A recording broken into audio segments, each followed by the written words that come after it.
Tennessee Democratic Congressman Steve Cohen joins me ahead of the new Congress, reporting for duty tomorrow. And that's right, back to work for you, Representative. Thanks for joining us right now. What do you hope that President-elect Trump will do when he does meet with those intelligence leaders during that briefing that we expect to happen on Wednesday?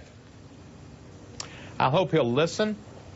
I hope he'll understand that we have the best intelligence of any nation on earth. I hope he'll forget his falsehood that they gave us weapons of mass destruction, because they did not, and that's a lie that he keeps putting out and the media sometimes repeats. And that he'll listen to the experts, and he'll realize he doesn't know everything, because he doesn't know everything. And that's a mark of an intelligent person, is to understand they need advice from people with expertise. And a president needs to avail himself of all of the outstanding intelligence people we have working for us. The report that came out last week outlining what had happened with these Russian diplomats, as well as what happened during the election, some critics of the intelligence community had said that it was not accurate, it was not comprehensive enough, and that potentially the reaction to expelling or the removal of 35 Russian diplomats out of the United States may not have been the best next step. Would you agree with that? I think we should have acted in October when we had the information. I think the information is solid. I don't know that those people have information. The CIA, the FBI, and the defense intelligence groups all agree that the Russians were responsible for the hacking. The president said he removed those people not because of hacking, but because of their espionage and the way they treated our embassy in Moscow for years. I was in Moscow about 4 years ago on a Codel. We went to the embassy, and Ambassador McFalls told us how they were harassed at the embassy, how they had espionage on our embassy right in front of it, and how they had arrested people and roughed up people right outside the embassy. Always remember, Putin is KGB. Once KGB, always KGB. Putin is the guy that's got intelligence in Cuba and put it back in 2014 after it was taken down in 2003 to listen in and do intelligence on our nation.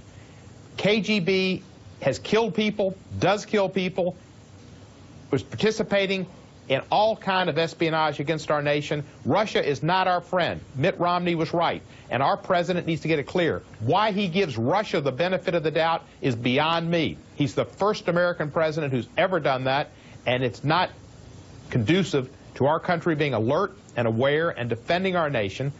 This is no time to get in bed with the KGB. Unless the KGB has something on the president. And that's why the Intelligence Committee needs to subpoena his IRS records. Somebody needs to find out who he owes money to and who he's obligated to, because this is not normal behavior. Representative, two sides of the coin, certainly. As you know, those across the aisle from you, some top Republicans, Senator McCain, House Speaker Ryan, have been publicly critical of President Putin's government. Yet on the flip side, we've heard from President-elect Trump over the and he hopes to have better relations with both Russia and China. How do you put those two together as you try to work in a bipartisan fashion in Congress?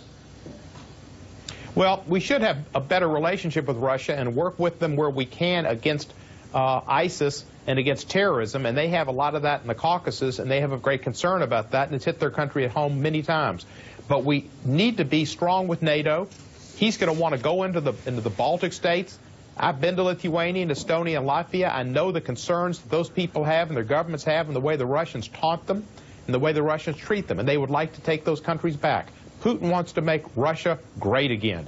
Make America great again, make Russia great again. We don't need to let him have some kind of Monroe Doctrine where they can take in the Baltic states, the rest of Ukraine. They already took Crimea and Georgia. This is a situation that we need a strong president to stand up to Russia and stand up for American values. I'm a member of the Helsinki Commission that looks out for security and cooperation in Europe.